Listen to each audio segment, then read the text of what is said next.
Hello friends, tricks for all students में आप सभी का एक बार फिर से स्वागत है। दोस्तों, आज के इस वीडियो में हम आपके subject colonialism and nationalism in India की जो यूनिट 1 है इसको काफ़ी अच्छे से समझेंगे। देखो दोस्तों, आपकी जो ये यूनिट 1 है इसका नाम है साम्राज्यवाद, उपनिवेशवाद, राष्ट्रवाद की व्याख्या। और इसी में हमें व्याख्या के अलावा, इन तीनों के मतलब के अलावा, हमें यहाँ पर दृष्टिकोणों को पढ़ना है। ठीक है, मार्क्सवादी दृष्टिकोण है, राष्ट्रवादी और औपनिवेशिक दृष्टिकोण है, निम्न वर्गीय दृष्टिकोण है। अभी क्या है, जब आप पढ़ेंगे तभी आपको समझ में आएगा। तो मुख्य रूप से आप ये समझिए कि हमें यहाँ पर साम्राज्यवाद, उपनिवेशवाद, राष्ट्रवाद के अर्थ वगैरह को समझना है। इसके अलावा फिर हमें दृष्टिकोणों को देखना है, मार्क्सवादी, राष्ट्रवादी, औपनिवेशिकवादी, इन दृष्टिकोणों को समझना है। ये आपकी यूनिट कहती है। ठीक है, अब यूनिट आपको कितना क्या पढ़ाना चाहती है, ये चीज़ आपको जो वीडियोस अभी आपके लिए बन रही हैं इसमें आपको पढ़ा दी जाएंगी। अब यहाँ पर एक बात समझ लो आगे बढ़ने से पहले। एक्चुअली ये जो आपकी यूनिट 1 है ये 2 चैप्टर्स में डिवाइडेड है। देखो, इस यूनिट 1 में 2 चैप्टर्स हैं। अब कन्फ्यूज़न ये है कि जो इंग्लिश मीडियम के स्टूडेंट हैं उनके लिए तो साफ तौर पर ये 2 चैप्टर में कवर की गई है। सिलेबस भी हम देखते हैं उनका, तो 2 चैप्टर में यूनिट 1 को कवर किया गया है, लेकिन हिंदी मीडियम में इसे बस यूनिट 1 नाम दे दिया गया है। तो देखो, आप कंफ्यूज मत होना, मैं खुद भी इस यूनिट को 2 पार्ट में कन्वर्ट करके आपको पढ़ाऊंगा। 2 पार्ट नहीं, 2 चैप्टर्स में। ठीक है, पार्ट तो कितने भी हो सकते हैं, बाकी मैं ये मान के चल रहा हूँ कि इसके 2 चैप्टर्स हैं। इस यूनिट में कितने चैप्टर हैं? 2 चैप्टर हैं। और आज ये जो आपको वीडियो पढ़ाई जाएगी उसमें आपको फर्स्ट चैप्टर पढ़ाया जा रहा है। अब आपको पहले व्याख्या पढ़ाई जा रही है या आपको दृष्टिकोण पढ़ाए जा रहे हैं, इससे आपको मतलब नहीं है। आज हम यूनिट 1 का चैप्टर 1 पढ़ेंगे। ठीक है, चैप्टर 1 और 2 में हम इस पूरी यूनिट को कवर कर लेंगे। तो आज चैप्टर 1 हम यूनिट 1 का कॉलोनियलिज्म एंड नेशनलिज्म का यूनिट 1 का चैप्टर 1 पढ़ेंगे। तो चलिए दोस्तों, बिना देरी के अपनी वीडियो को शुरू करते हैं, अपने चैप्टर को शुरू करते हैं। तो आई होप दोस्तों आप लोगों को साम्राज्यवाद का थोड़ा सा मतलब पहले से पता होगा। नहीं भी पता तो यहाँ पे मैं हल्का सा पहले आपको साम्राज्यवाद का मतलब समझा देता हूँ, फिर हम आगे बढ़ेंगे। देखो दोस्तों, साम्राज्यवाद का मतलब यही है कि एक देश, जब एक देश में, जैसे कि जो यूरोपीय देश थे, जब वहाँ पर उत्पादन ज़्यादा होता है, जैसे कि जो वस्तुएं वगैरह होती हैं मशीनों के कारण अत्यधिक उत्पादित होती हैं, तो वो उन वस्तुओं को बेचने के लिए नया बाज़ार ढूंढते हैं। ठीक है, एक नए बाज़ार की तलाश में वो जो मतलब विकासशील देश होते हैं, या मतलब जो दूसरे देश होते हैं, उनको गुलाम बना लेते हैं। ठीक है, आप बस इतना समझिए कि साम्राज्यवाद का मतलब ये था कि जो यूरोपीय देश थे उनके कॉन्टेक्स्ट में इसका यूज़ किया जाता है। उन्होंने क्या किया कि अपने उत्पादन को, जो उनका बहुत ज़्यादा उत्पादन हुआ था, उसको बेचने के लिए नए बाज़ार की खोज करते हुए नए नए उपनिवेश उन्होंने बनाए थे, और इसी प्रक्रिया को हम साम्राज्यवाद के तौर पर जानते हैं। ठीक है, एक तरह से आप ये समझिए गुलाम बनाने के लिए इस शब्द का प्रयोग किया जाता है। ठीक है, उपनिवेशों के लिए इस शब्द का प्रयोग किया जाता है। तो चलिए दोस्तों, अब व्यवस्थित रूप में अपने चैप्टर को शुरू करते हैं। देखिए दोस्तों, एक पॉइंट और देखो, यहाँ पर जितनी भी चीज़ें हैं वो टफ लगेंगी आपको, लेकिन आप अगर वीडियो पूरा देखोगे तो आपको समझ में आ जाएगा। अगर आप 5 मिनट 10 मिनट वीडियो देखोगे तो कुछ नहीं होने वाला, आपको कुछ समझ में नहीं आएगा। पूरा देखोगे तभी सारी चीज़ें समझ में आएंगी। कॉलेज लेवल की पढ़ाई है ये, और पूरी चीज़ें आपको इस वीडियो में पढ़ाई जाएंगी। मतलब जितनी वीडियोज़ हैं उसमें आपको सारी बातें पढ़ाई जाएंगी, इसलिए वीडियोज़ लंबी हो सकती हैं। तो साम्राज्यवाद, अब डायरेक्टली टॉपिक पर आ रहे हैं। तो साम्राज्यवाद वह दृष्टिकोण है जिसके अनुसार कोई महत्वाकांक्षी राष्ट्र अपनी शक्ति और गौरव को बढ़ाने के लिए अन्य देशों के प्राकृतिक और मानवीय संसाधनों पर अपना नियंत्रण स्थापित कर लेता है। तो अगर हम सिर्फ मतलब को देखें साम्राज्यवाद के सिंपल से, तो इसे कहा जा रहा है साम्राज्यवाद ऐसा दृष्टिकोण है या ऐसा शब्द है जिसका अर्थ ये है कि इसके अंतर्गत एक महत्वाकांक्षी राष्ट्र, एक ऐसा राष्ट्र जिसकी इच्छा बहुत ज़्यादा है।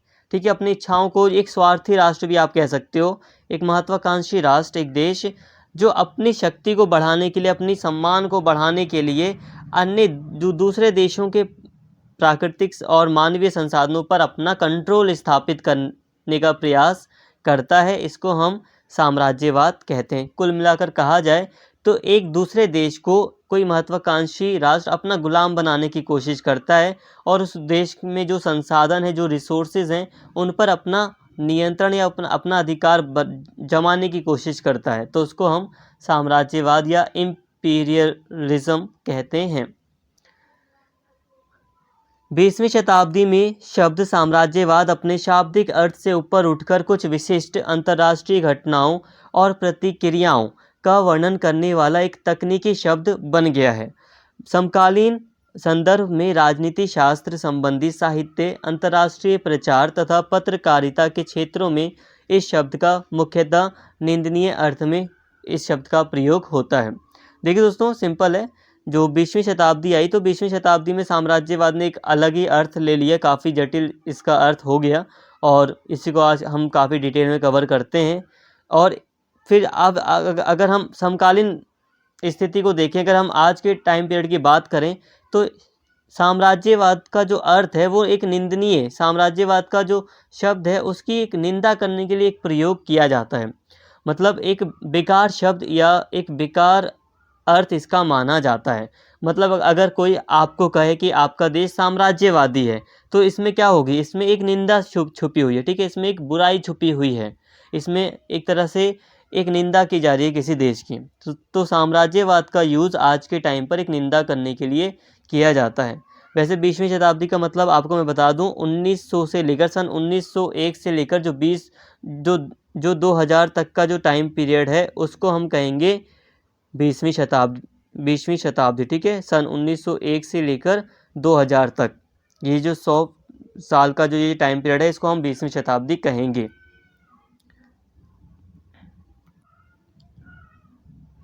कुछ लेखक साम्राज्यवाद का अर्थ राजनीतिक साम्राज्यों अर्थात एक देश का दूसरे देश पर प्रभुत्व से लेते हैं। कुछ अन्य लेखक साम्राज्यवाद को अंतर्राष्ट्रीय स्तर पर किसी भी प्रकार की प्रभुत्व अथवा अधीनस्थ स्थिति अथवा राजनीतिक शक्ति का प्रभाव का विस्तार मानते हैं।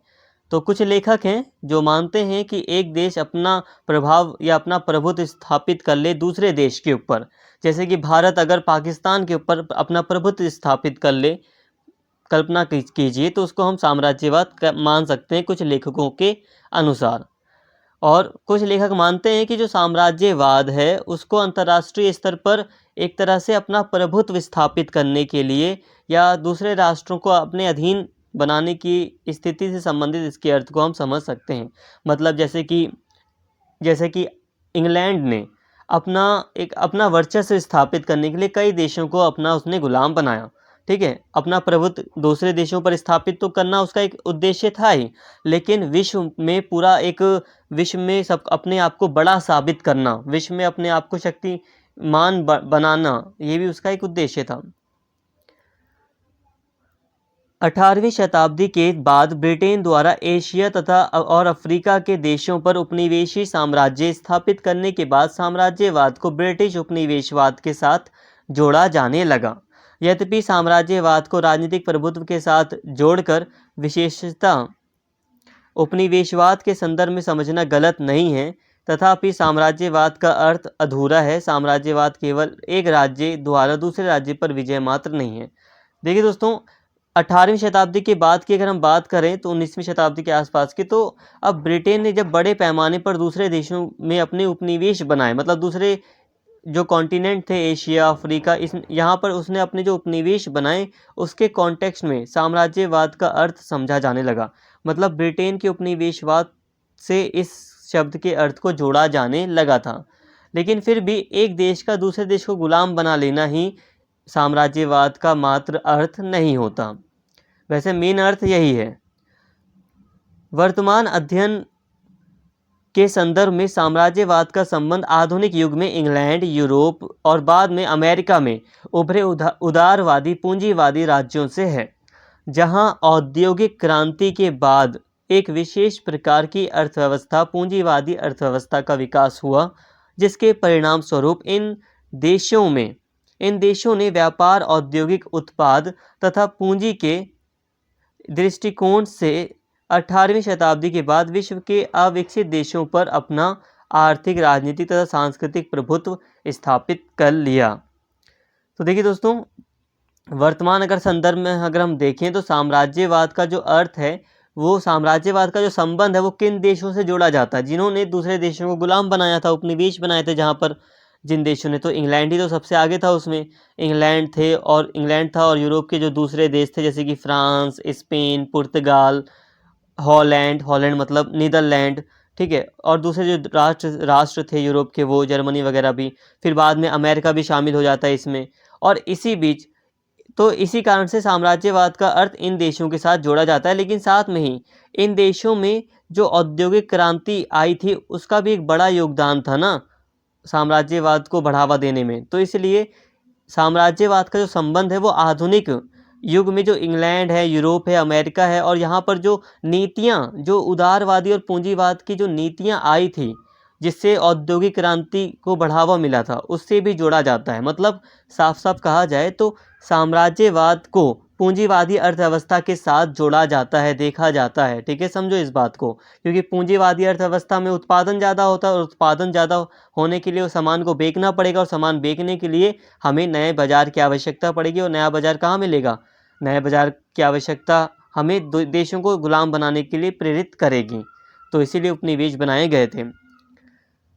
तो सांस्कृतिक प्रभुत्व को भी दर्शाती है, ठीक है। आर्थिक भी, राजनीतिक भी और सांस्कृतिक भी। देखो संस्कृति भी उनकी कितनी पावरफुल है। आज यूरोप की जो संस्कृति है उस वो मतलब इतना प्रभाव है दूसरे देशों पर उसका, साफ साफ हम देख सकते हैं। मैकडोनल्ड वगैरह ये काफ़ी नामी ब्रांड हैं।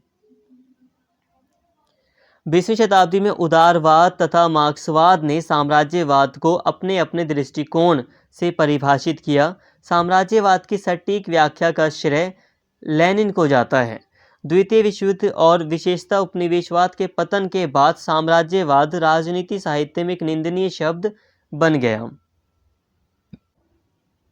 अब दोस्तों 20वीं शताब्दी में हम देखते हैं कि जो उदारवाद है, उदारवाद की नीतियों को आप जानते हैं, आप पढ़ लिया होगा आपने उदारवाद को। और जो मार्क्सवाद है, तो ये विचारधाराएं हैं, ठीक है। इन विचारधाराओं में बहुत सारे लेखक हैं, तो उन्होंने उदारवाद हो गया, मार्क्सवाद हो गया, ये जो विचारधाराएं हैं, ये जो सिद्धांत हैं, इन्होंने मार्क्स साम्राज्यवाद की अपने अपने तरीके से व्याख्या की है, उसको डिफाइन या उसको परिभाषित किया है।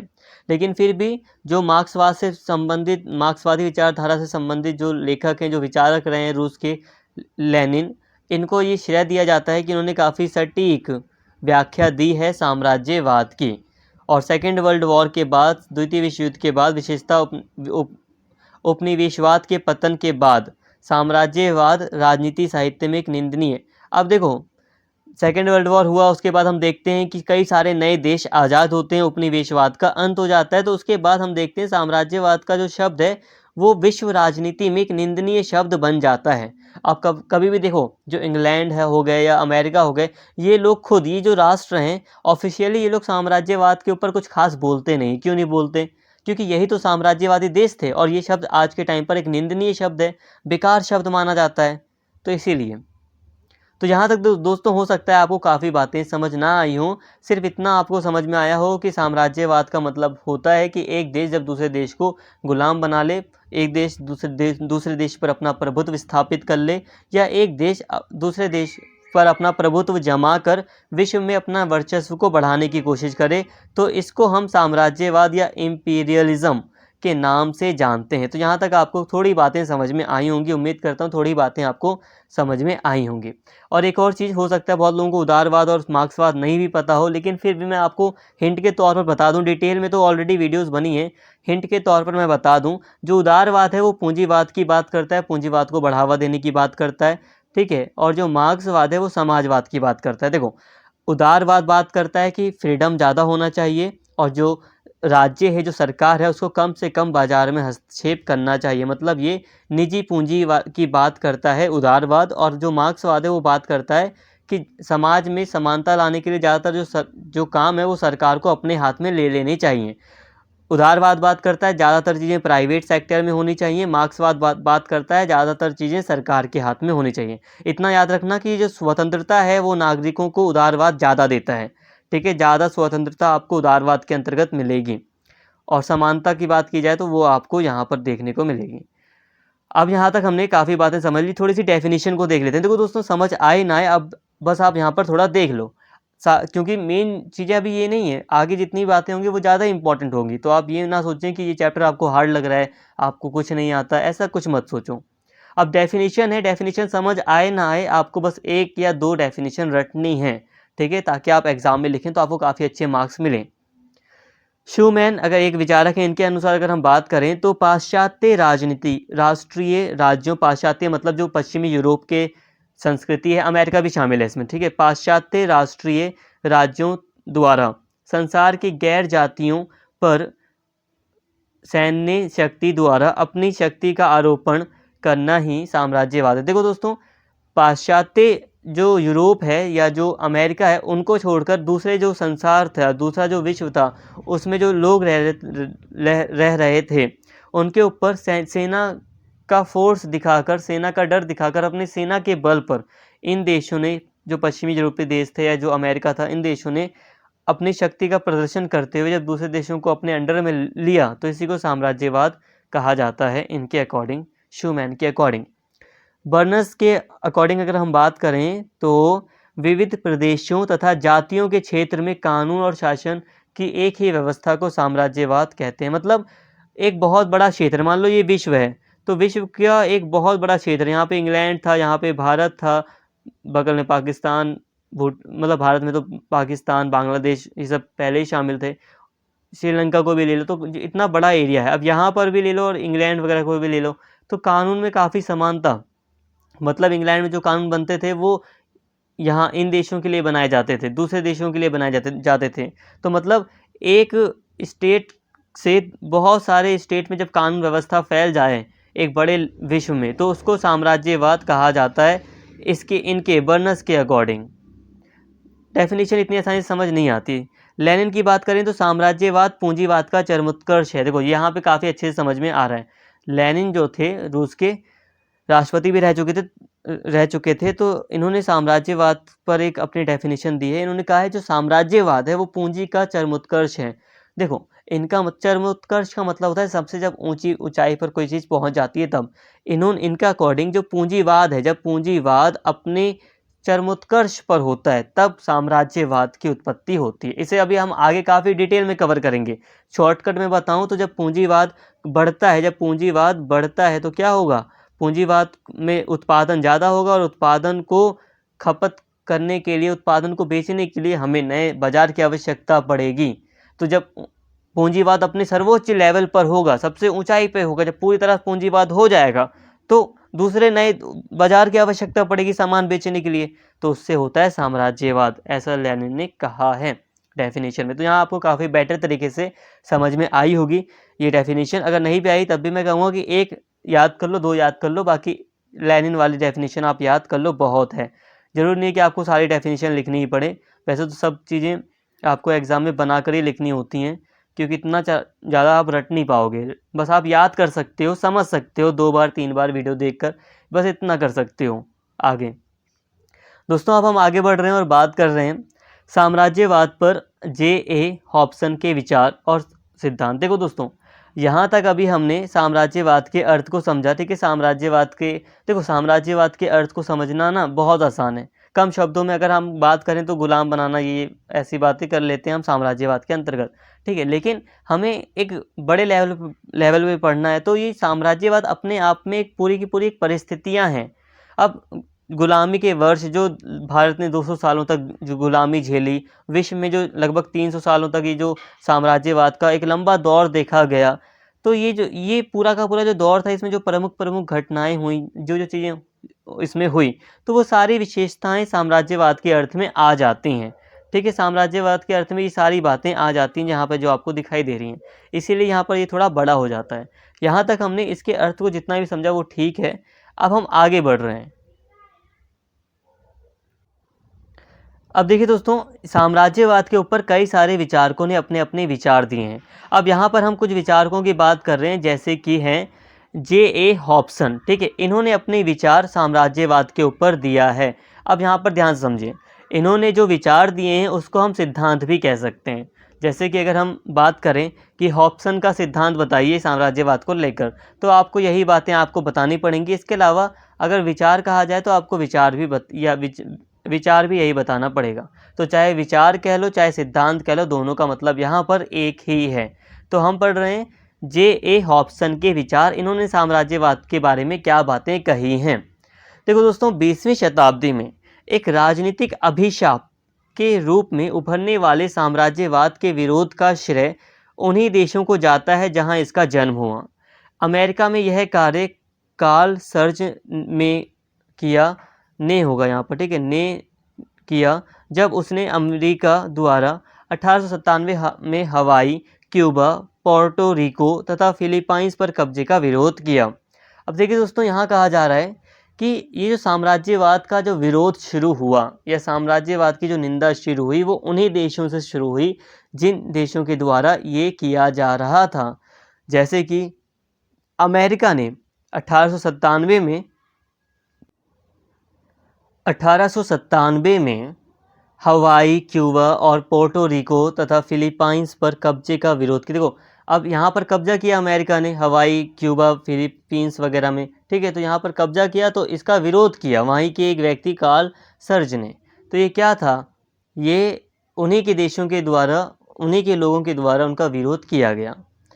उसका विचार था कि इन देशों के गरीब अनभिज्ञ लोगों की सहायता उन पर बिना राजनीतिक प्रभुत्व जमाए भी की जा सकती है। सैनिक आक्रमणों द्वारा निम्न लोगों को सभ्य बनाने का उत्तरदायित्व सिविलाइजिंग ड्यूटीज अथवा ईश्वरीय मिशन जैसे शब्द ढकोसला मात्र है। मतलब इसने विरोध किया, कुल मिलाकर सिंपल है, ठीक है। इसने कहा कि अगर आपको सहायता करनी है ना दूसरे देशों की, तो आप बिना वहाँ पर राजनीतिक प्रभुत्व जमाए भी, बिना आप अपना कोई प्रतिनिधि या अपनी सरकार बनाए भी आप उन देशों की सहायता कर सकते हो, लेकिन नहीं, आप तो सैनिक आक्रमण कर रहे हो, जो कि गलत है। देखो क्या हो रहा था ना कि जितनी भी ये कंट्रीज़ थी ये कहती थी कि हम सिविलाइज कर रहे हैं, हम सभ्य बना रहे हैं दूसरे देशों को, और दूसरे देशों को सभ्य बनाने के लिए वो गुलाम बनाते थे। तो इस उन्हीं के देश का व्यक्ति साफ तौर पर कहता है कि गलत है भाई, आप झूठ कह रहे हो, आप ईश्वरीय मिशन या सिविलाइजिंग ड्यूटीज़ का नाम देकर आप फालतू में ये सब अपने मतलब लूट रहे हो दूसरे देश को, दूसरे देश को परेशान कर रहे हो और विश्व में एक कन्फ्लिक्ट पैदा कर रहे हो और कुछ नहीं। ये ठीक है। अभी हमने हॉब्सन के बारे में बात नहीं की, यहाँ पे जो हमने बात की वो एक आपको एक आइडिया मिल जाए, थोड़ा सा एक टॉपिक था, एक कुछ पॉइंट्स थे जो आपको पता होने चाहिए, तो वो आपको बताए गए। 1902 में हॉब्सन इम्पीरियलिज्म ए स्टडी, अब इन्होंने एक किताब लिखी थी हॉब्सन ने, इम्पीरियलिज्म ए स्टडी, आप ऐसे लिख सकते हो अपने एग्जाम में, ठीक है। बट हाँ, आप हिंदी में लिखना वहाँ पर, अगर आप चाहते हो कि आप टेंशन फ्री रहो तो इम्पीरियलिज्म को भी आप हिंदी में लिखोगे, ठीक है, ई ऐसे ऐसे करके लिखोगे।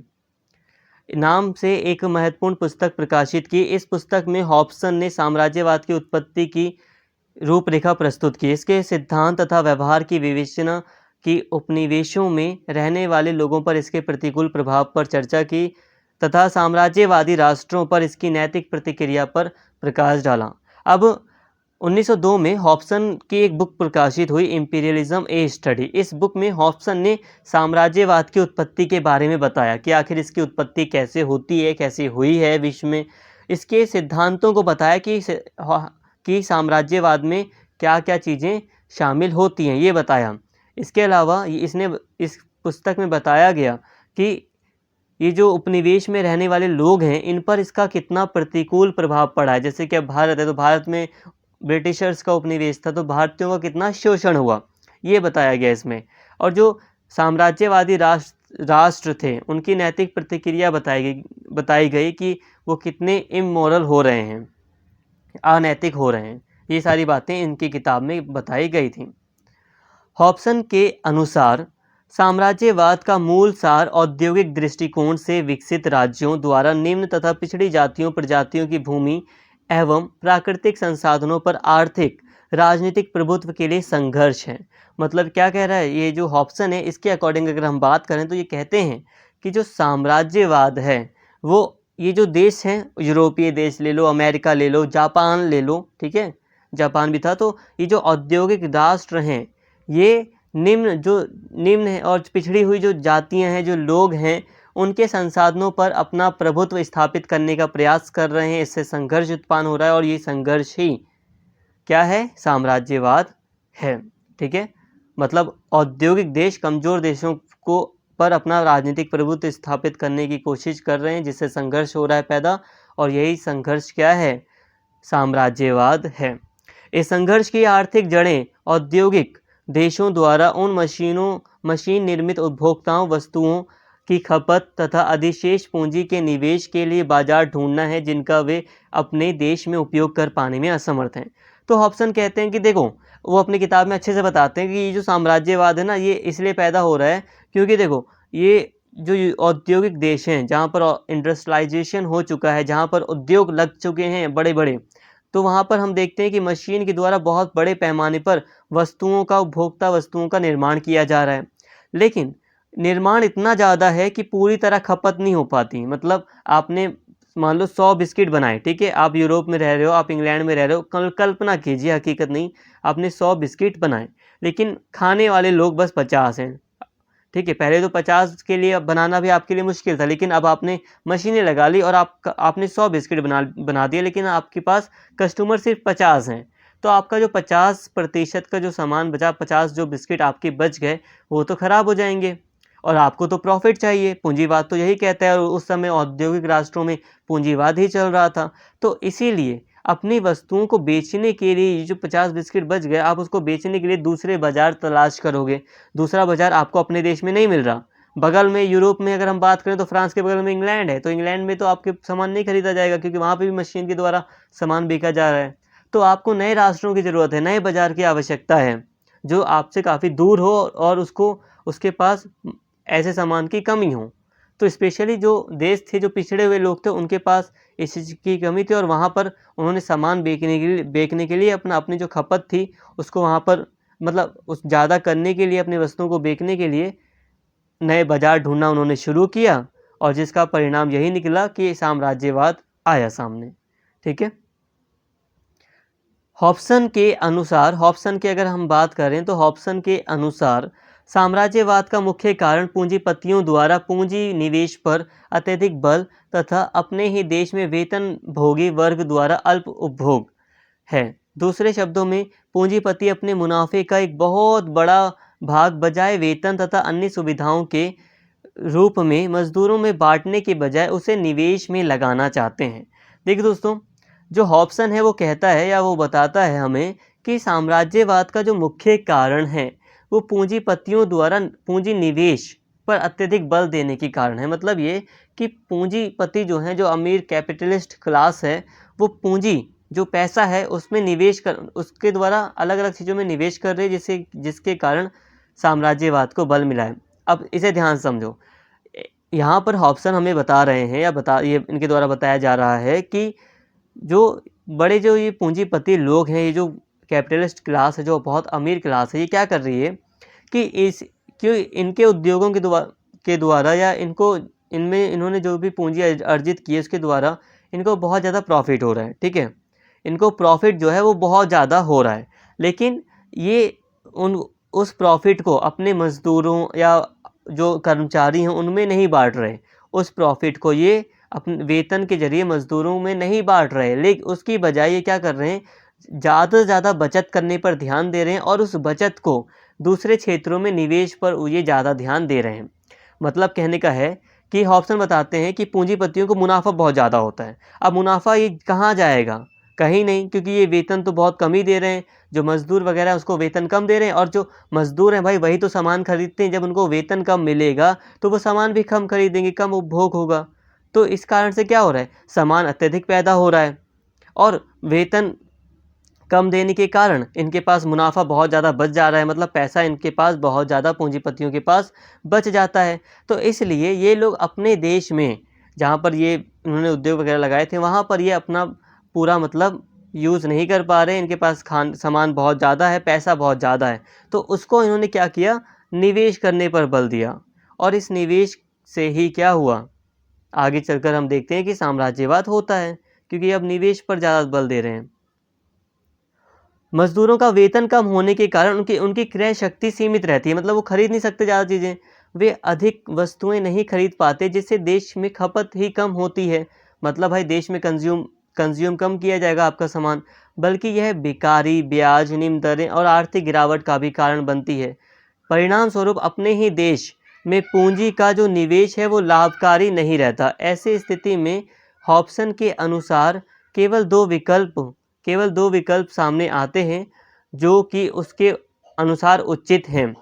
उद्योगों से होने वाले मुनाफे की अपेक्षाकृत बड़ा हिस्सा मजदूर वर्ग में आय के रूप में बांटकर उनकी क्रय शक्ति खरीदने की शक्ति को बढ़ाया जाए। दूसरा जो विकल्प है वो है साम्राज्यवाद का कारण, अधिशेष यानी कि जो बचा हुआ पूंजी है, जो एक्स्ट्रा आया है, वो उसका दूसरे देशों में जाकर निवेश किया जाए जहां यह अधिक लाभ कमा सके, परंतु जिसका अपने देश के नागरिकों को कोई लाभ ना हो। देखो यहाँ पर वही चीज़ बता रहे हैं हॉब्सन की। अब देखो जो पूंजीपति होते हैं उनके पास दो विकल्प उपलब्ध होते हैं। जो पूंजीपति होते हैं उनके पास दो विकल्प उपलब्ध होते हैं।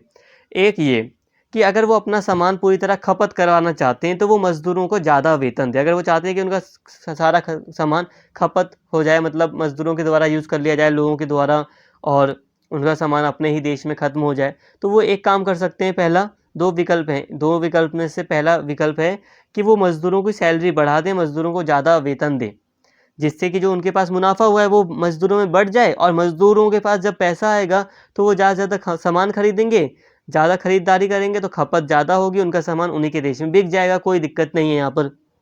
लेकिन दूसरा जो विकल्प है, जो कि एक पूंजीपति के लिए भाई ठीक है, क्योंकि उसको ज़्यादा प्रॉफिट होगा, तो दूसरा जो विकल्प है उसमें क्या है कि आपके पास जो एक्स्ट्रा जो अमाउंट आया, आपने मज़दूरों को कम ही वेतन दिया, आपने अपने ज़्यादातर पैसा अपने पास रख लिया, ठीक है। इससे क्या हुआ, इससे आपके पास पैसा बहुत ज़्यादा बढ़ गया और आपके देश में खपत नहीं हो पा रही है सामान की, और आप अगर वहाँ पे देखेंगे तो खपत भी नहीं हो पा रही, तो इसलिए आपको दूसरे बाज़ार भी चाहिए।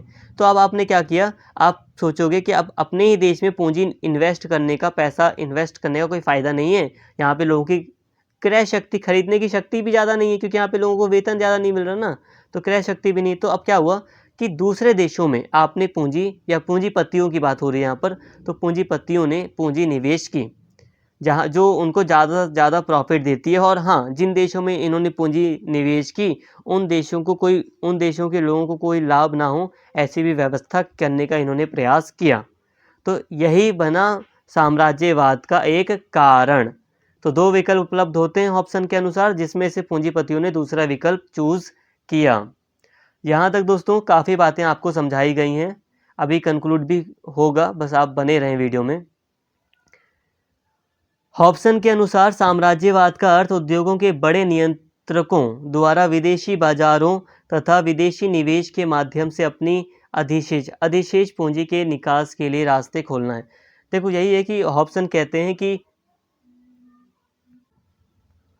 जो हॉब्सन हैं वो यही कह रहे हैं कि जो बड़े बड़े जो पूंजी नियंत्रक है, जो मतलब जो पूंजीपति हैं, उनमें जो उनके पास जो बहुत ज़्यादा पैसा आ जाता है, और वो क्या करते हैं, इससे पूंजी का विदेश में निवेश करते हैं,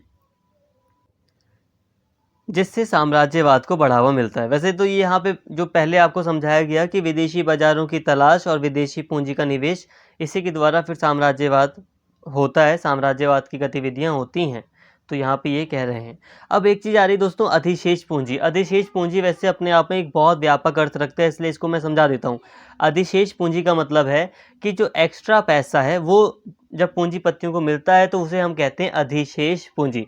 देखो जो पैसा मजदूरों में इक्वल ही बांट दिया जाना चाहिए था, वो जब ना बांटकर वो जब पूंजीपति अपने पास रख लें तो वो अधिशेष पूंजी होती है। अधिशेष पूंजी में क्या होता है कि ज़्यादा उत्पादन होता है, और जो ज़्यादा उत्पादन से ज़्यादा प्रॉफिट हो जाता है तो वो अधिशेष पूंजी होती है। मज़दूरों को उतना अच्छा पैसा नहीं मिल पाता और जितना कि पूंजीपति उनसे कमा लेते हैं, क्योंकि देखो जो पूंजीपति हैं वो भी अपना सामान मज़दूरों को ही तो बेचेंगे। अब आगे बढ़ रहे हैं तो अतः साम्राज्यवाद की अवधारणा का आकलन करते हुए हॉब्सन ने पूंजीवाद की ही नहीं बल्कि पूंजीवाद की विकृति की आलोचना की, जो इसे विदेशों में प्रसारण के लिए मजबूर करती है और इस अधिशेष को खपाने में सहायता करती है, जिसमें स्थानीय बाजार असमर्थ हैं। देखिए दोस्तों, हॉब्सन हॉब्सन जो है वो साम्राज्यवाद की बात करते हुए पूंजीवाद की नहीं, मतलब पूंजीवाद की बुराई नहीं करता। ये नहीं कहता कि पूंजीवाद बेकार है। जैसे कि हम मार्क्स को पढ़ेंगे, हम लेनिन को पढ़ेंगे, तो आप पाओगे कि वो कहते हैं कि पूंजीवाद ही खराब है भाई। पूंजीवाद की जो विचारधारा है ये पूरी तरह बेकार है, विश्व को इसकी आवश्यकता नहीं है और इसी के कारण सारी दिक्कतें पैदा होती हैं। ऐसा मानना है किसका? ऐसा मानना है, किसका मानना है? ऐसा मार्क्स वगैरह का मानना है, या जो मार्क्सवादी विचारधारा है उसका मानना है। वो मानते हैं कि पूंजीवाद जो है वो बेकार है, पूंजीवाद की जरूरत नहीं है विश्व को, विश्व पूंजीवाद के बिना ही सबसे अच्छी तरीके से चल सकता है, समाजवाद को बढ़ावा दिया जाना चाहिए, ऐसे दूसरी विचारधाराओं का मानना है। लेकिन उन सब ने क्या किया, एक चीज़ उन्होंने क्या की, उन्होंने कहा कि पूरी तरह पूंजीवाद ही बेकार है। हमें नोटिस करना है यहाँ पर कि जो हॉब्सन है, हॉब्सन जो है वो पूंजीवाद को बेकार नहीं कह रहे, वो पूंजीवाद को बेकार नहीं कह रहे, बल्कि पूंजीवाद के अंदर जो कमियां हैं वो उसकी ओर हमारा ध्यान आकर्षित करते हैं। वो ये नहीं कह रहे कि पूंजीवाद को ख़त्म कर दो, पूंजीवाद की व्यवस्था हटा दो।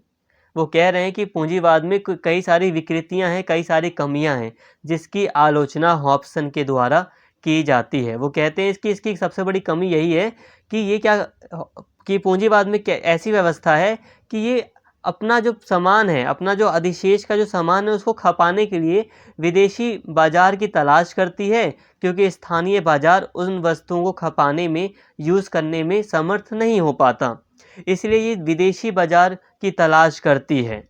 मतलब पूंजीवादी ऐसी विचारधारा है या ऐसी व्यवस्था है जो अपना विदेशों में प्रसारण, अपना फैलाव करना चाहती है, मजबूर हो जाती है अपने आप को विदेशों में फैलाने में, और यही इसकी सबसे बड़ी कमी है।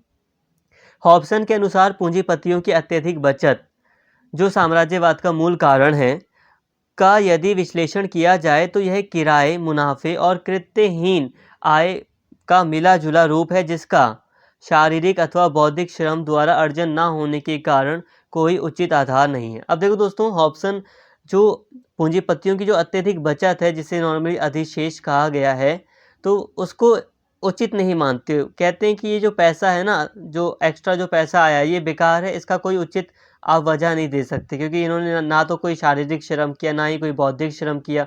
अब किराए पर इन्होंने मकान दे दिए, किराए पर इन्होंने बहुत सारी चीज़ें दे दी, या अपनी मशीनों कुछ भी किराए पर दिया, अलग तरीके से मुनाफा कमाया, बहुत अलग अलग तरीके हैं। तो ये जो तरीके हैं सही नहीं हैं, और ये जो पैसा है वो उचित नहीं है। यहाँ पर ये सारी बातें की। देखिए दोस्तों, आप थोड़ा सा कंक्लूड कर लेते हैं आगे बढ़ने से पहले। हम पढ़ रहे थे साम्राज्यवाद के हमने नॉर्मली हल्के से मतलब को समझ लिया, एक बैकग्राउंड वगैरह को देख लिया था काफ़ी अच्छे से। उसके बाद हमने बात की थी यहाँ पर हॉब्सन की। यहाँ पे हमने बात की कि साम्राज्यवाद को लेकर जे हॉब्सन के क्या विचार थे। तो जे हॉब्सन ने मुख्यतः यही कहा कि साम्राज्यवाद के अंतर्गत जो पूंजीवादी लोग हैं, उनके पास ज़्यादा पैसा आता है, वो विदेशों में अपना इन्वेस्टमेंट करते हैं, और ये जो बाज़ार है पूंजीवादी व्यवस्था का, वो विदेशों अपने नए बाज़ार की तलाश करता है, और इस कारण से ही साम्राज्यवाद का फैलाव होता है या साम्राज्यवाद पनपता है। तो ये सारी बातें हमें जे हॉब्सन ने समझाई। देखो दोस्तों, आप इसे एक सिद्धांत कह सकते हो, या ये यूँ समझ सकते हो कि साम्राज्यवाद का अर्थ काफ़ी व्यापक रहा है, और इस पर बहुत लोगों ने अपने विचार दिए हैं। इसीलिए इसको काफ़ी गहराई से अगर हम समझते हैं तो हमें कई विचारकों का अध्ययन करना पड़ता है। तो बोर ना हो, अपना सिलेबस भी कवर हो रहा है, साथ में नॉलेज भी मिल रही है, जो कि बेकार नहीं है, बहुत यूज़फुल है भाई। साम्राज्यवाद वगैरह के अर्थ यूपीएससी लेवल में काम आते हैं। डीपली अगर आप पढ़ लेंगे तो काफ़ी बेटर है, कुछ तो माइंड में घुसेगा ही ना। तो इम्पॉर्टेंट है, एक इंटरेस्ट के साथ पढ़िए। अब हम बात करते हैं कि साम्राज्यवाद को लेकर रोजा लग्जमबर्ग के क्या विचार थे। ठीक है, अब इनके विचार को भी जान लेते हैं कि आखिर इनके क्या विचार थे। सबसे पहली बात की, रोजा लग्जमबर्ग कहाँ से थी। ये मार्क्सवादी थी, वैसे बता दूं, जर्मन से थी ये। कोई नहीं, ध्यान से पढ़िए, सब समझ में आएगा। लेनिन के अतिरिक्त साम्राज्यवाद तथा पूंजीवाद के परस्पर संबंधों का गहन विश्लेषण करने का कार्य जिस अन्य मार्क्सवादी लेखिका ने किया, उसका नाम है रोजा लग्जमबर्ग। देखिए दोस्तों, जो लेनिन थे वो भी एक मार्क्सवादी विचारक थे। तो यहाँ पे कहा जा रहा है कि लेनिन के अलावा अगर कोई मार्क्सवादी विचारक था जिसने साम्राज्यवाद के ऊपर अपना विचार दिया है, तो वो है रोजा लग्जमबर्ग, जिन्होंने काफ़ी गहराई से, काफ़ी गहन विश्लेषण इस साम्राज्यवाद के अर्थ का किया है। जहां हॉब्सन का विचार था कि राज्यों को आंतरिक अल्प उपभोग के कारण उपनिवेशों की तरफ मुड़ना पड़ा, जो उपनिवेशों की आत्मनिर्भर अर्थव्यवस्था के विनाश का प्रमुख कारण बना, वहां रोजा ने कुछ अन्य विनाशकारी तत्वों की तरफ हमारा ध्यान दिलाया। तो देखो दोस्तों, हॉब्सन ने जो विचार बताए वो तो रोजा लग्जमबर्ग ने वो विचार तो हमें समझाए ही हैं, लेकिन साथ में इन्होंने कुछ दूसरी बातें भी हमें बताई हैं साम्राज्यवाद से संबंधित। जैसे कि उदाहरण के लिए इस आत्मनिर्भर ग्रामीण अर्थव्यवस्था के विनाश का एक अन्य तरीका था कृषि तथा व्यापार का पृथक्करण। देखो, ग्रामीण अर्थव्यवस्था का यहाँ मतलब है, अगर हम उपनिवेशों की बात करें ना, पहले जब वहाँ पर औपनिवेशिक शक्तियाँ ब्रिटेन, पुर्तगाल, स्पेन, नीदरलैंड, हॉलैंड वगैरह जो भी है, और अमेरिका जब नहीं पहुँचे थे, तब कैसे थे ये उपनिवेश?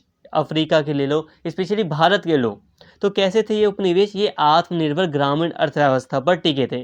भारत के संदर्भ में हम यही देखते हैं कि भारत के जो ग्राम थे वो सदा से आत्मनिर्भर थे, पूरी तरह ना सही लेकिन फिर भी वो अपना सेल्फ डिपेंडेंट थे। गांव में ही लोग आपस में लेन देन करके, कृषि वगैरह करके, कैसे भी जैसे तैसे वो अपना जीवन जी रहे थे। उन्हें वैसी कोई दिक्कत नहीं थी कि उन्हें शहरों में कमाने आना पड़े या उन्हें कारखानों में नौकरी करनी पड़े, ऐसी कोई दिक्कत नहीं थी। वो आत्मनिर्भर ग्रामीण अर्थव्यवस्था थी, और ग्रामीण अर्थव्यवस्था के कारण ही तो बड़े बड़े साम्राज्य चलते थे। राजा वगैरह ग्राम से ही तो कर वगैरह इकट्ठा करते थे, तब भी इतनी दिक्कत कभी भी ग्रामों में नहीं हुई। लेकिन ये तो यहाँ पर हमें बताती हैं रोजा लग्जमबर्ग कि ये जो ग्रामीण अर्थव्यवस्था थी, साम्राज्यवाद के कारण इसका विनाश हुआ। और विनाश किस तरह से किया गया?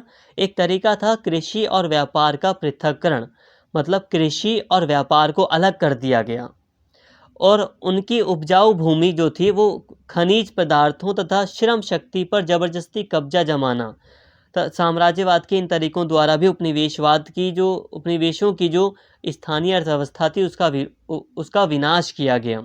मतलब जो कृषि योग्य या बहुत उपजाऊ भूमि थी उसको खनिज पाने के लिए खोद डाला गया, खेती बंद करा दी उस इलाके की जो उपजाऊ भूमि थी। और जो श्रम शक्ति थी उस पर ज़बरदस्ती दबाव डाला गया। उससे जैसे कि अब भारत में हम देखते हैं तो कई सारे किसानों पर दबाव डाला गया कि उन्हें नील की खेती करनी है, उन्हें चाय उगाना है, गन्ना उगाना है। ये तो वाणिज्यिक खेती थी, और वाणिज्यिक खेती से थोड़ी ना कोई अर्थव्यवस्था चलती है, वो तो पैसा कमाने के लिए है, और उतना पैसा तो मिलता नहीं था भारतीय लोगों को। और भारतीय लोगों की जो अर्थव्यवस्था थी, ग्रामीण अर्थव्यवस्था, उसमें खाद्यान्न फसलें शामिल थी मुख्य तौर पर। और खाद्यान्न फसलें कम होती गई, खाने वाली जो फसलें होती हैं जैसे कि दाल हो गई, गेहूँ वगैरह हो गए, ये फसलें कम हो गई भारत में अगर हम बात करें। और जो वाणिज्यिक फसलें थी, गन्ना हो गया, चाय हो गया, नील की खेती हो गई, ये ज़्यादा होने लगी। तो इससे क्या हुआ? अकाल पड़े तो खाने के लिए कुछ नहीं था। अब नील खा के थोड़ी ना हम लोग कुछ कर पाएंगे। तो ये क्या हुआ? इस तरह जो श्रम शक्ति इस पर थी उस पर दबाव डालकर पूरी अर्थव्यवस्था को खराब किया गया। भारत के कॉन्टेक्स्ट में ब्रिटिशर्स थे, नहीं तो आप औपनिवेशिक शक्तियाँ कह लो। रोजा ने साम्राज्यवाद को पूंजीवाद का स्वाभाविक परिणाम माना। अपनी पुस्तक एक्यूमुलेशन ऑफ कैपिटल, एक्यूमुलेशन का मतलब होता है इकट्ठा करना, संग्रह करना, एक्यूमुलेशन ऑफ कैपिटल में उसने लिखा कि पूंजीवाद का प्रसार केवल तभी हो सकता है जब उसके आसपास बढ़ते हुए गलत लिखा है यहाँ पे, बढ़ते हुए उत्पाद की खपत के लिए गैर पूंजीवादी औपनिवेशिक बाजार उपलब्ध हों। देखो दोस्तों, रोजा लग्जमबर्ग हमें बताती हैं कि जो साम्राज्यवाद है वो पूंजीवाद में छुपा हुआ है, और पूंजीवाद का स्वाभाविक चीज़ है वो। पूंजीवाद जहाँ होगा वहाँ साम्राज्यवाद आएगा, ये कह रही हैं अपनी पुस्तक, इनकी पुस्तक है एक्यूमुलेशन ऑफ कैपिटल में ये लिखती हैं कि पूंजीवाद का प्रसार जो है वो तभी होता है जब पूंजीवाद अपना जो सामान है उसको बेचने के लिए जहाँ पर पूंजीवाद नहीं है उन देशों में जब वो बाज़ार ढूंढता है जहाँ पर बाज़ार उपलब्ध भी होता है, तो इसी तरह साम्राज्यवाद होता है। ठीक है, जब पूंजीवाद का प्रसार तभी होता है जब ये अपने सामान को बेचने के लिए, उसकी खपत कराने के लिए गैर पूंजीवादी बाज़ारों को ढूंढता है। परंतु जैसे जैसे इन उपनिवेशों में भी पूंजीवाद का विकास होगा तथा साम्राज्यवादी देशों द्वारा इस विश्व का बंटवारा पूरा किया जाएगा, तो साम्राज्यवाद का अंतिम चरण होगा। रोजा का मानना है कि गैर पूंजीवादी क्षेत्रों में पूंजीवाद तब तक फलता रहेगा जब तक कि अतिरिक्त या जो एक्स्ट्रा उत्पादन के लिए अन्य यह बाजार उपलब्ध रहेंगे। लेकिन यह प्रक्रिया हमेशा बनी नहीं रह सकती। अंततः यानी कि लास्ट में जब इसका अंत होगा, उपनिवेश बन सकने वाले क्षेत्र जब समाप्त हो जाएंगे, तब पूंजीवाद व साम्राज्यवाद का अंत भी हो जाएगा। इस प्रकार रोजा ने पूंजीवाद व साम्राज्यवाद के संबंध को अटूट माना है। देखो यहाँ पर बात को समझो, यहाँ पे रोजा हमें क्या समझाने की कोशिश कर रही हैं, ये कह रही हैं कि ये जो पूंजीवाद है उसका जैसे जैसे विकास होता है ना, जब वो अपने चरम पर पहुँच जाता है तो वो साम्राज्यवाद का भी विकास करता है।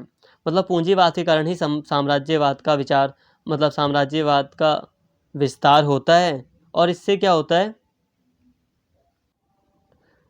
धीरे धीरे जो साम्राज्यवाद है वो पूरे विश्व में फैल जाता है। मतलब देखो रोजा कह रही हैं कि ये जो पूंजीवाद की जो विचारधारा है, जो साम्राज्यवाद है, ये तब तक होता चला जाता है, ये पूंजीवाद तब तक फैलता चला जाता है और साम्राज्यवाद को करता चला जाता है जब तक गैर पूंजीवादी बाजार उपलब्ध रहेंगे। देखो जब तक कोई ऐसा बाजार उपलब्ध रहेगा जहाँ पर पूंजीवाद ना हो, तब तक पूंजीवाद फैलता रहेगा। इसे आप ऐसा समझो जैसे कि एक सांप है, ठीक है, उसको जगह चाहिए, तो जब तक उसको जगह मिलती रहेगी वो आगे बढ़ते रहेगा, और जब जगह ख़त्म तो वो रुक जाएगा। तो पूंजीवाद भी कुछ ऐसा ही है, जहाँ पर पूंजीवादी व्यवस्था रहेगी वहाँ पर वो रुक जाएगा, जहाँ पर पूंजीवादी व्यवस्था नहीं रहेगी उसकी ओर वो जाता रहेगा। और एक दिन ऐसा आएगा, रोजा कहती है, एक दिन ऐसा आएगा कि जब पूरे विश्व में ही पूंजीवाद फैल जाएगा, एक तरह से साम्राज्यवाद हो जाएगा, और अब कोई नया बाजार नहीं मिलेगा। पूंजीवाद को फैलने के लिए एक नया बाजार अब नहीं मिलेगा, और इसी तरह लास्ट में जो साम्राज्यवाद है और जो पूंजीवाद है उसका अंत हो जाएगा। देखो सबसे बड़ी बात, जो रोजा लग्जमबर्ग हैं वो एक मार्क्सवादी विचारधारा से संबंधित एक लेखिका हैं, तो इसलिए स्वाभाविक है कि वो पूंजीवाद के अंत की तो बात कहेंगी, ठीक है। जो हॉब्सन थे उन्होंने पूंजीवाद की कमियों की ओर इशारा किया और एक रिक्वेस्ट सिद्ध की, लेकिन लग्जमबर्ग मार्क्सवादी विचारधारा है, इसलिए ये तो पूरी तरह अंत मानती हैं पूंजीवाद का। साम्राज्यवाद का अंत तो होना है, ये तो बात करती हैं ये, लेकिन पूंजीवाद का भी ये कहती हैं दोनों का ही अंत हो जाएगा। ये कहती हैं कि जब पूरे विश्व में पूंजीवाद फैल जाएगा धीरे धीरे और पूरे विश्व में साम्राज्यवाद हो जाएगा तो कोई जगह नहीं मिलेगी पूंजीवाद को आगे बढ़ने के लिए। तो इससे क्या होगा, तो इससे यही होगा कि साम्राज्यवाद और पूंजीवाद का अंत हो जाएगा जब इन्हें फैलने के लिए जगह नहीं मिलेगी। तो रोजा ने यही सारी बातें बताई हैं, और इस तरह पूंजीवाद और साम्राज्यवाद का इन्होंने कहा है कि ये दोनों साथ साथ चलते रहेंगे, ठीक है, और जब साथ साथ चलेंगे तो साथ में इनका अंत भी हो जाएगा, इनका अटूट संबंध है। तो यहाँ पे हमने रोजा लग्जमबर्ग के अकॉर्डिंग साम्राज्यवाद को समझने का प्रयास किया। देखो दोस्तों, जितने भी विचारक हैं उन सभी की आलोचनाएं भी खूब हुई हैं। जैसे कि रोजा लग्जमबर्ग की बात करें तो इनके समय में इन्हें लग रहा था कि साम्राज्यवाद पूंजीवाद दोनों खत्म हो जाएगा, लेकिन आज हम देख रहे हैं सेकेंड वर्ल्ड वॉर भी बीत चुका है और आज हम देख रहे हैं पूंजीवाद अभी तक खत्म नहीं हुआ और आज फैल ही रहा है ये पूंजीवाद का विचार। जो रशिया था उसमें भी हम देखते हैं, जो सोवियत संघ था वो भी, उसका भी विघटन हो जाता है। तो पूंजीवाद तो अभी भी कायम है, भले ही साम्राज्यवाद स्पष्ट रूप से हमें देखने को मिलता है कि ख़त्म है, हालांकि इनडायरेक्टली साम्राज्यवाद भी विचारधाराओं के रूप में, संस्कृति के रूप में देखा जाता है। आज भी नव साम्राज्यवाद या नव उपनिवेशवाद की भी बात होती है, लेकिन फिर भी ये ख़त्म नहीं हुआ। तो सभी की आलोचना की जाती है, लेकिन फिर भी इनके विचार प्रमुख हैं, जिनको हमने पढ़ा, ये प्रमुख विचार रहे हैं, ठीक है। अभी हमने हॉब्सन को भी पढ़ा था तो उनके विचार भी प्रमुख थे। देखिए दोस्तों, अभी हमें बात करनी है दोस्तों, लेनिन ने साम्राज्यवाद के ऊपर क्या विचार दिए थे। इसके अलावा हम उपनिवेशवाद को अभी हम समझेंगे, ठीक है। उपनिवेशवाद को समझना है और उपनिवेशवाद से संबंधित और भी बातें हमें करनी है, और उसके बाद जो सेकंड जो चैप्टर होगा उसमें हम राष्ट्रवाद को काफ़ी डिटेल में कवर कर लेंगे, ठीक है। उसके दृष्टिकोण वगैरह को हम देख लेंगे। देखिए दोस्तों, वीडियो काफ़ी बड़ी हो जा रही है तो हो सकता है कि प्रॉब्लम हो जाए बच्चों को देखने में, इसीलिए हम क्या कर रहे हैं कि ये जो वीडियो है वो चैप्टर 1 है, ठीक है, चैप्टर 1 है, और इस चैप्टर 1 को मैंने 2 पार्ट में कन्वर्ट कर दिया है। तो लेक्चर 1 है ये क्या है, ये लेक्चर 1 है। उम्मीद करता हूँ लेक्चर 1 आपको समझ में आया होगा, और लेक्चर 2 आप देख लेना, ठीक है। ये चैप्टर 1 था, चैप्टर 1 का लेक्चर 1 हमने यहाँ पर ख़त्म कर लिया, और लेक्चर 2 में हम आगे की बात करेंगे, तो बिल्कुल कनेक्टेड बातें होंगी। प्लीज़ सेकंड लेक्चर को भी आप देख लेना, और उम्मीद करता हूँ वीडियो आपको पसंद आई होगी।